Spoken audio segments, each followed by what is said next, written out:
ಬಯಸದ ಬಳಿ ಬಂದೆ ಬಯಕೆಯ ಸಿರಿ ತಂದೆ. ನಾ ಮುಂದೆ ಸ್ವಲ್ಪ ಮಾತಾಡ್ತಾ ನೋಡಪ್ಪ ಭೀಮು ನಾನೇನೋ ಒಂದು ಕೆಲಸಕ್ಕೆ ಟ್ರೈ ಮಾಡ್ತಾಯಿದ್ದೀನಿ, ಹಾಗೆ ಯಾಕೋ ಸಿನಿಮಾದಲ್ಲಿ ಕೆಲಸ ಮಾಡ್ತೀನಿ ಅಂತಂದ. ಅದು ಯಾವ ಕೆಲಸ ಆದರೆ ನನಗೇನಪ್ಪ, ನಾಟಕದಲ್ಲಿದ್ದ ಒಂದು ಸಿನಿಮಾಗಂದರೆ ಭಾಳ ಈಸಿ. ಹಾಗಾದ್ರೆ ನಾಳೆ ನಮ್ಮ ಯಜಮಾನ್ರನ್ನ ಕೇಳ್ಬಿಟ್ಟು ನೀನು ಕರೆಸ್ತೀನಿ ಮಾರನೇ ಯಜಮಾನ್ರನ್ನ ಕೇಳ್ದ ಕರ್ಕೊಂಬ ಅವ್ರನ್ನ, ಯಾರು ಓದಿರೋ ಹುಡುಗರನ್ನ ನನಗೆ ಬೇಕಾಗಿರೋದು ಅಂತಂದರು. ಸರಿ ಹೋದೆ. ಅಲ್ಲಿ ಅಷ್ಟೊತ್ತಿಗೆ ನಾನು ಟೈಪ್ ರೈಟಿಂಗ್ ಎಲ್ಲ ಕಲ್ತಿದ್ದೆ. ಇಲ್ಲಿ ಟೈಪ್ ರೈಟಿಂಗ್ ಶಾರ್ಟ್ ಹ್ಯಾಂಡ್ ಎಲ್ಲ ಬರ್ತಾಯಿತ್ತು ನನಗೆ. ಅದು ವಿದ್ಯಾಭ್ಯಾಸ ನಮ್ಮಣ್ಣ ಇಲ್ಲ, ನಮ್ಮ ದೊಡ್ಡಣ್ಣ ಅವರು ವಿದ್ಯೆ ನಮ್ಮ ಮನೆಯಲ್ಲಿ. ಅದಕ್ಕೆ ಒತ್ತು ಯಾವಾಗಲೂ ಸರಿ ಟೈಪ್ ರೈಟಿಂಗು ಶಾರ್ಟ್ ಹ್ಯಾಂಡ್. ಆ ಕಾಲದಲ್ಲಿ ಯಾರೂ ಟೈಪ್ ರೈಟಿಂಗ್ ಇರಲಿಲ್ಲ. ಅದಕ್ಕೆ ಸರಿ ನಮ್ಮನ್ನ ಇದು ಪ್ರಕಾಶ್ ಪಿಕ್ಚರ್ಸ್ಗೆ ಹೋದೆ. ಮಾರನೇ ದಿವಸ ರೆಪ್ರೆಸೆಂಟೇಟಿವ್ ಕೆಲಸಪ್ಪ, ನಾವು ನಿನಗೆ ಬೇರೆ ಅಲ್ಲೇನು ರೆಪ್ರೆಸೆಂಟೇಟಿವ್ ಅಂತಂದರೆ ಆ ಕಾಲದಲ್ಲಿ ಏನು ಅಂತಂದರೆ ಒಂಥರ ಡಿಗ್ನಿಫೈಡ್ ಗೇಟ್ ಕೀಪರ್.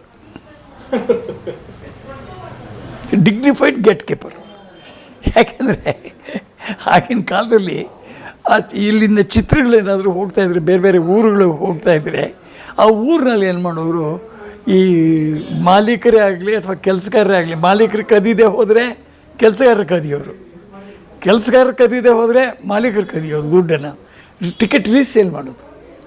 ಅದನ್ನು ಮಾಡದೇ ಇರೋ ಹಾಗೆ ನಮಗಾದಷ್ಟು ಕಂಪ್ನಿಗೆ ಜಾಸ್ತಿ ದುಡ್ಡು ಬರೋ ಹಾಗೆ, ಕಳ್ತನ ಆಗದ ಹಾಗೆ. ಅಲ್ಲಿ ಗೇಟ್ ಕೀಪರ್ಗಳು ಏನು ಮಾಡೋರು, ಬಂದು ಟಿಕೆಟ್ನ ತಿರ್ಗಾ ಬುಕ್ಕಿಂಗ್ ಆಫೀಸಿಗೆ 5 ಟಿಕೆಟೋ 10 ಟಿಕೆಟೋ ಕಳಿಸ್ಬಿಡೋರು. ಆ ದುಡ್ಡನ್ನ ಬುಕ್ಕಿಂಗ್ ಆಫೀಸ್ನಲ್ಲಿ ಇರ್ತಕ್ಕಂಥವನು ಗೇಟ್ ಕೀಪರು ಹಂಚ್ಕೋತಾ ಇದ್ರು. ಅದು ಮಾಲೀಕನಿಗೂ ಗೊತ್ತಾಗ್ತಾ ಇರಲಿಲ್ಲ. ಸರಿ ನನಗೆ ಆ ಕೆಲಸ ಕೊಟ್ಟರು ನನಗೆ. ಅದು 3.25 ರೂಪಾಯಿ ಥಿಯೇಟ್ರ್ನವ್ರು ಕೊಡೋರು, 1 ರೂಪಾಯಿ ನಮಗೆ ಇದು ಕೊಡೋರು. 5 ರೂಪಾಯಿ ದಿವ್ಸಕ್ಕೆ ಸಂಪಾದನೆ ನನಗೆ ಕೆಲಸ ಇದ್ದಾಗ. ಕೆಲಸ ಇಲ್ಲದ್ರೆ 5 ರೂಪಾಯಿ ಇಲ್ಲ. ಬಟ್ ಅಲ್ಲೇನಾಗಿತ್ತು ಅಂದರೆ ಪ್ರಕಾಶ್ ಪಿಕ್ಚರ್ಸಲ್ಲಿ 3 ಒಳ್ಳೆ ಪಿಕ್ಚರ್ ಇರ್ತಾಯಿತ್ತು. ಒಂದು ರಾಜಾ ವಿಕ್ರಮ, ಇನ್ನೊಂದು ನಟಶೇಖರ, ಕಲ್ಯಾಣ್ ಕುಮಾರ್ ಮೊದಲನೇ ಪಿಕ್ಚರ್, ರಾಜಾ ವಿಕ್ರಮ ಇವ್ರ ಫಸ್ಟ್ ಪಿಕ್ಚರು, ಕೆಂಪರಾಜ್ ಅವ್ರದ್ದು. ಆಮೇಲೆ ತೂಕು ತುಕ್ಕಿ ಅಂತ ಶಿವಾಜಿ ಗಣೇಶನ ಪಿಕ್ಚರ್, ಬಾಕ್ಸ್ ಆಫೀಸ್ ರೈಟ್ ಅದು ಆಗಿನ ಕಾಲಕ್ಕೆ. ಈ 3 ಪಿಕ್ಚರ್ಗಳು ಇದ್ದಿದ್ದರಿಂದ ಅಲ್ಲಿ ಬಿಡುವೇ ಇರ್ತಾ ಇರಲಿಲ್ಲ, ಎವ್ರಿಡೇ ಕೆಲಸ ಸಿಗ್ತದೆ.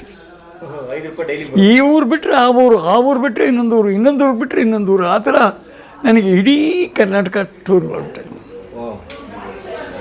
ಒಂದೊಂದು ಊರು ಥಿಯೇಟ್ರಿಗೆ ಹೋಗೋದು, ಕೂತ್ಕೊಳ್ಳೋದು.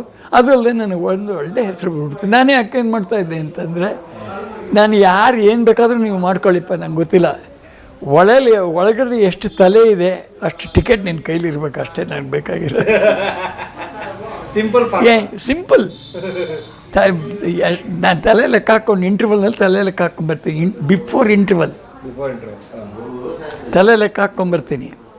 ಅಷ್ಟು ಟಿಕೆಟ್ ನಿನ್ನ ಕೈಲಿರಬೇಕು. ಇಲ್ಲ ನೀನು ಕಳ್ತನ ಮಾಡಿದೀಯ, ನಿನಗೇನಾದರೂ ನೀನು ಫ್ರೀಯಾಗಿ ಬಿಡಬೇಕಾ, ನನ್ನ ಕೇಳು, ನಾನು ಕಳಿಸ್ಕೊಡ್ತೀನಿ. ಇವಾಗ ಜಾಸ್ತಿ ಇತ್ತು ಅಂತ ಇಟ್ಕೊಳ್ಳಿ. ಏನೋ ನನ್ನ ಊರಿಂದ ಇವ್ರು ಬಂದಿದ್ದಾರೆ ಸರ್, 3 ಜನ ಫ್ರೀಯಾಗಿ ಹೋಗ್ಬೇಕು, ನನ್ನ ಕೇಳು, ನನಗೆ ಲೆಕ್ಕ ಕೊಡು ಸಾಕು ಅಂತ ಹೇಳ್ಬಿಟ್ಟು ಈ ಥರ ಮಾಡಿ ಎಲ್ಲ ಕಡೆ ಕಳ್ತನ ಹಿಡಿದು ಜಾಸ್ತಿ ದುಡ್ಡು ತೊಗೊಂಬಂದು ಇವ್ರಿಗೆ ಕೊಡ್ತಾಯಿದ್ದೆ. ಯಾರಿಗೆ? ಅದಕ್ಕೆ ನನಗೆ ಬರೀ ಪ್ರಕಾಶ್ ಪಿಕ್ಚರ್ಸ್ ಅವರು ಎಲ್ಲ ಪಿಕ್ಚರ್ಸ್ ಅವರು, ತಲ್ಲಂ ಪಿಕ್ಚರ್ಸ್ ಅಂತ ಇತ್ತು, ಶಾಂತಾ ಪಿಕ್ಚರ್ಸ್ ಅಂತ ಇತ್ತು, ಇವರೆಲ್ಲ ನಮ್ಮ ಭಗವಾನ್ ಕಟ್ಸಿನವರು. ಅಲ್ಲೂ ಒಳ್ಳೆ ಹೆಸರು ತೊಗೊಂಡೆ ನಾನು. ನಾಟಕದ ಕಂಪ್ನಿನಲ್ಲೂ ಒಳ್ಳೆ ಹೆಸರು, ಇಲ್ಲೂ ಒಳ್ಳೆ ಹೆಸರು ತೊಗೊಂಡೆ ನಾನು.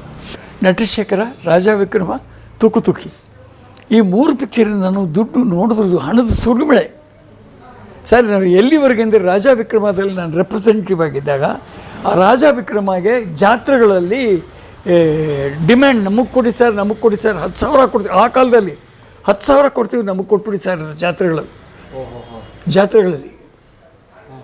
ಇಲ್ಲಪ್ಪ ನಾವು ಶೇರಿಂಗ್ನಲ್ಲಿ ಕೊಡ್ತೀವಿ ಅಂತ ಇವರು. ಎಷ್ಟು ಕಲೆಕ್ಷನ್ ಆಗುತ್ತೋ ಅದರಲ್ಲಿ ನೀನು ಅರ್ಧ ತಗೋ, ನಾವು ಅರ್ಧ ಕೊಡು ಅಂತ. ಆಗ ನಾನು ಕಳಿಸೋರು ಟೆಂಟಿಗೆ. ನಾನು ಟಿಕೆಟ್ ಕೊಡೋಕ್ಕಾಗಲ್ವಲ್ಲ ಅಲ್ಲಿ. ನಾನೇನು ಮಾಡ್ತಾಯಿದ್ದೆ, ಒಂದು ಒಳ್ಳೆ ಟೌಲ್ ತೊಗೊಂಡು ಇಲ್ಲಿ ಗಂಟು ಹಾಕ್ಕೊಂಡ್ಬಿಡ್ತಾಯಿದ್ದೆ ಕತ್ತಿಗೆ. 2 ತುದಿಗೂ ಗಂಟು ಇಟ್ಕೊಂಡ್ಬಿಟ್ಟು ಅದನ್ನು ಟೈಟಾಗಿ ಇಟ್ಕೊಂಡ್ಬಿಟ್ವೆ.